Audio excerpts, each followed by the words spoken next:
और पाकिस्तानी को पहमा आसिफ भट्टी नागा पर्वत पर फंस गए। 7,500 मीटर की बुलंदी पर को पहमा की तबीयत खराब। आसिफ भट्टी को रेस्क्यू करने के लिए ताहाल ऑपरेशन शुरू ना किया जा सका।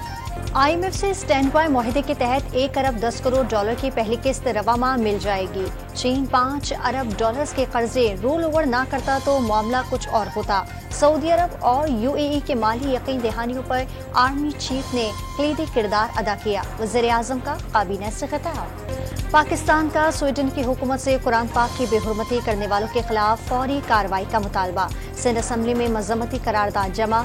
गवर्नर सिंध ने भी स्वीडिश सफीर को मजम्मती खत लिख दिया। जहलुम में तूफानी बारिश के बाद शहर की सड़कें तालाब में तब्दील। ट्रैफिक रवानी बुरी तरह मुतासिर। गुजरावाला में भी मूसलाधार बारिश के सबब गैपको रीजन के दर्जनों फीडर्स बंद।